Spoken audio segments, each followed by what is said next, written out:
ये कहानी एक ऐसे ठग की है जिसने अपनी चालाकी से सबको धोखा दिया। मगर आखिर में उसके साथ क्या हुआ, आइए सुनते हैं। किसी मुल्क पर एक बादशाह हुकूमत करता था। उसके मातहत कई छोटे छोटे मुल्क थे जिनके हाकिम उसे खराज दिया करते थे। बादशाह के पास खजाने की कोई कमी नहीं थी, यहाँ तक कि उसके पलंग के चारों पायों के नीचे सोने की 4 ईंटें रखी हुई थीं। एक बार बादशाह ने ऐलान किया कि जो भी चोर मेरे पलंग के पायों के नीचे रखी हुई ये चारों सोने की ईंटें चुरा ले जाएगा, मैं ना सिर्फ उसे आधी बादशाही और अपनी बेटी का रिश्ता दूंगा, बल्कि उसके मुल्क का खराज भी माफ कर दिया जाएगा। ये ऐलान सुनकर कई बड़े बड़े चोर सोने की ईंटें चुराने की कोशिश करने लगे, लेकिन उनमें से कोई भी कामयाब ना हो सका। उसी बादशाही के जेरे असर एक मुल्क का बादशाह भी खराज गुजार था। उसे एक दिन यूं ही बैठे बैठे ख्याल आया कि क्यों ना मैं भी कोशिश करूं। चुनाचे उसने अपने वजीर से मशवरा किया और अपने मुल्क के एक माहिर चोर को बुलाकर उसे सोने की ईंटें लाने के लिए रवाना किया। वो चोर अपने दिल में मंसूबे बनाता और सफर तय करता हुआ एक दिन उसी शहर में जा पहुंचा। दिन का बाकी हिस्सा किसी कोने में गुजारा और जब रात हुई और लोग सो गए तो वो महल के करीब पहुंचा। उसने देखा कि महल पर सख्त पहरा है। चौकीदारों की टोलियां हथियार बंद होकर चारों तरफ चक्कर लगा रही हैं। ये हाल देखकर वो एक लम्हे के लिए तो परेशान हुआ, लेकिन जल्द ही उसे एक तरकीब सूझी कि एक टोली के जाने और दूसरी टोली के आने में जो वक्त था, उसी में कुछ करने का इरादा करके वो एक कोने में दबक कर बैठ गया। अभी एक टोली वहां से गुजरी ही थी कि उसने महल की दीवारों पर फंदे डालना शुरू कर दिए और दूसरी टोली के पहुंचने से पहले ही बखैरियत दीवार की दूसरी तरफ पहुंच गया। बस फिर तो वो अंधेरे में ही महल के अंदर दाखिल हो गया। वहां क्या देखता है कि हाथी दांत के एक जुड़ाव पलंग पर बादशाह सोया हुआ है और चारों ईंटें सही सलामत पायों के नीचे रखी हुई हैं। उसने पहले तो बड़ी एहतियात से पलंग के नीचे कदम रखा और फिर आहिस्ता आहिस्ता चारों ईंटें पायों के नीचे से निकाल ली। उसने कमर से कपड़ा खोलकर उन ईंटों को उसमें बांधा और वापस पलटा। बड़ी होशियारी से दीवार पर चढ़ा, लेकिन अभी वो दूसरी तरफ नीचे उतरने ही वाला था कि चौकीदारों ने उसे देख लिया। सोने की ईंटें कमर से बंधी हुई थीं। उनके बोझ की वजह से वो भाग न सका और आखिरकार उन्होंने उसे पकड़कर जेल में डाल दिया। सुबह होते ही कोतवाल ने जाकर बादशाह को सच्ची हकीकत बताई, जिस पर बादशाह ने हुक्म दिया कि इस चोर को फांसी पर लटकाया जाए और इनके मुल्क के हाकिम को भी इस बारे में इत्तला दी जाए। दूसरी तरफ उस चोर के मुल्क का बादशाह भी इसी इंतजार में बैठा था कि कब वो चोर ईंटों समेत वापस आए। अचानक कोतवाल ने बादशाह का पैगाम लाकर उसके सामने रखा। पैगाम खोलकर उसने पढ़ा तो बादशाह गुस्से से तिलमिला उठा और वजीर को हुक्म दिया कि उस चोर की बीवी को फौरन हाजिर किया जाए। हुक्म मिलते ही प्यादे और सिपाही चोर की बीवी को उसके बेटे समेत हाजिर करने पहुंच गए। बादशाह ने चोर की बीवी को उसके शोहर की गिरफ्तारी और फांसी पर चढ़ने की खबर सुनाई और कहा कि अब अपने बेटे को हमारे हवाले कर दो ताकि उसे माहिर चोर बनाकर उसके बाप के बदले के लिए रवाना किया जाए।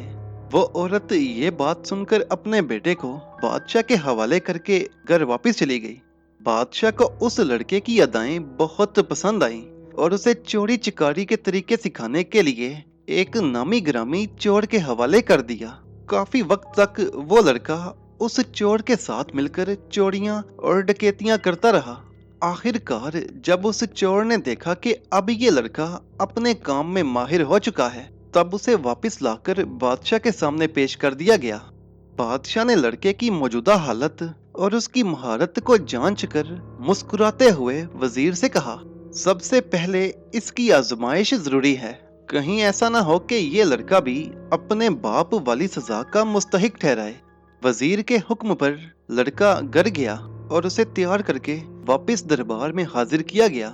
दरबार खत्म होने के बाद वजीर ने अर्ज किया कि आज रात अपनी फौज के किसी होशियार सिपाही को पुराने महल वाले बाग में सोने का हुक्म दें।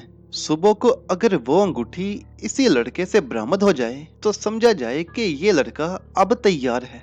बादशाह को ये तजवीज पसंद आई। रात होने पर एक होशियार सिपाही सालार को पुराने महल वाले बाग में सोने का हुक्म दिया और साथ ही ये ताकीद भी की कि अगर ये अंगूठी चोरी हो गई तो उसे फांसी पर चढ़ा दिया जाएगा। दूसरी तरफ वजीर ने सारी बात लड़के को समझा दी और खुद जाकर आराम करने लगा। वजीर सुबह सवेरे बेदार हुआ और जाकर देखा तो लड़का गहरी नींद सो रहा था और बादशाह वाली अंगूठी उसकी जेब में पड़ी थी। खैर दरियाफ्त का वक्त हुआ। वजीर लड़के को साथ लेकर वहां पहुंचा। बादशाह लड़के की जेब में अंगूठी देखकर बहुत खुश हुआ और वजीर से कहने लगा कि ये अंगूठी हमारे पास अमानत रहेगी। अगर ये लड़का कामयाब रहा तो इसे सरेआम और इनाम देंगे। ये कहकर लड़के का हाथ दोबारा वजीर के हवाले कर दिया और उसे सब कुछ अच्छी तरह समझाने की हदायत की। उस दिन लड़के को सख्त मशकें करवाकर पक्का माहिर कर दिया गया। आखिरकार जब बादशाह को तसल्ली हो गई तब उसे ढेरों सामान देकर एक बड़ी रियासत की तरफ रवाना कर दिया। लड़का सामान समेट कर रवाना हुआ और थोड़े ही दिनों में वो उस बादशाहत में जा पहुंचा।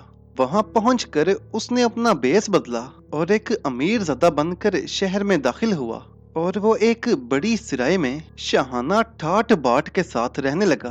दिन भर वो शहर, महल्लात और पहरेदारों की जगह का जायजा लेता और रात होते ही वो कमरे से लकड़ी की सीढ़ियां बांधकर खामोशी से महल्लात का रुख करता। पहरेदारों से बचते बचते उसी पुरानी तरकीब से दीवार फलांग कर अंदर दाखिल हुआ और मैदान से होता हुआ महल के अंदर पहुंच गया। वहां क्या देखता है कि बादशाह सोया हुआ है और सोने की ईंटें अपनी जगहों पर रखी हुई हैं। फिर वो आहिस्ता आहिस्ता पलंग के नीचे घुस गया और कमर से बंधी हुई लकड़ी की ईंटें निकालकर जोड़ने लगा। उसने क्या किया कि पलंग का एक पाया थोड़ा सा ऊपर उठाया और उसके नीचे से सोने की ईंट निकालकर उसकी जगह लकड़ी की ईंट रख दी। इस तरह उसने चारों सोने की ईंटें निकाल ली और उनकी जगह लकड़ी की ईंटें रखकर सोने की ईंटें कमर से बांध ली। फिर वहां से निकला, बैरूनी दरवाजा फलांग कर बाहर आया और मैदान की तरफ देखकर गायब हो गया। किस्मत के जोर पर उसे किसी की नजर ने नहीं देखा। ये शख्स मौका पाकर कहीं रुका नहीं और एक ही सांस में कई मील का फासला तय कर लिया। दूसरी तरफ जब बादशाह अचानक नींद से बेदार हुआ और इधर उधर नजर दुराई तो क्या देखता है कि सोने की ईंटें नहीं हैं। वो हक्का बक्का रह गया और इस शोरो गुल पर बादशाह भी जाग गया और देखा कि सोने की ईंटें वहां मौजूद नहीं हैं। वो समझ गया ये सब शोर चोर पकड़ने के लिए है, लेकिन उसे यकीन था कि चोर भाग गया है और ये सब शोरो गुल नजूमी ने मचा रखा है। खैर घुड़सवार तैयार हो गए और नजूमी की निशानदेही पर रवाना हो गए। अभी थोड़ी ही देर गुजरी थी कि वो चोर तक जा पहुंचे। उन्होंने देखा कि एक नौजवान सर से पांव तक चादर ओढ़े एक दरख्त के नीचे गहरी नींद सो रहा है। वो बहुत खुश हुए। उन्होंने लड़के को जगाने की कोशिश की लेकिन वो नहीं जगा। आखिरकार उन्होंने ये समझ लिया कि लड़का मर चुका है। तब नजूमी ने अपनी किताब खोली और कहा लड़का मरा नहीं बल्कि इसने मकर किया हुआ है। काफी बहसो तकरार के बाद आखिर में नजूमी ने कहा इसे घोड़े के साथ बांधकर घसीटा जाए ताकि सच और झूठ का पता चल जाए। सिपाहियों ने मजबूरन ऐसा ही किया, लेकिन लड़के के बदन से कोई आवाज न निकली। तब सिपाहियों ने नजूमी से कहा लड़का मर चुका है, मुर्दे को इस तरह तकलीफ देना ठीक नहीं है, इसे छोड़ दो ताकि इसके कफन दफन का बंदोबस्त किया जाए। मगर नजूमी ये बात मानने को तैयार नहीं था। आखिरकार फैसला हुआ कि इसे उठाकर बादशाह के पास ले चलें, फिर बादशाह जैसे कहेगा वैसे ही किया जाएगा। ये मशवरा सबको पसंद आया और वो उसे उठाकर बादशाह के पास पहुंचे। बादशाह ने जब पूरी बात सुनी तो हुक्म दिया कि इसके बदन पर गरम खोलता हुआ तेल डाला जाए ताकि पता चले ये जिंदा है या मुर्दा। खैर ऐसा ही किया गया, लेकिन वो नौजवान वैसे ही खामोश पड़ा रहा जैसे पहले था। तब बादशाह ने कहा लड़का वाकई मर चुका है, इसके कफन दफन का इंतजाम किया जाए। तब नजूमी ने घुटनों के बल झुककर अर्ज किया ए बादशाह सलामत, लड़का जिंदा है और मैं इसे अभी उठाकर दिखा दूंगा। लेकिन आप वादा करें कि इसे गिरफ्तार नहीं करेंगे, बल्कि ऐलान के मुताबिक इसे इनामो इकराम और अपनी बेटी का रिश्ता देंगे।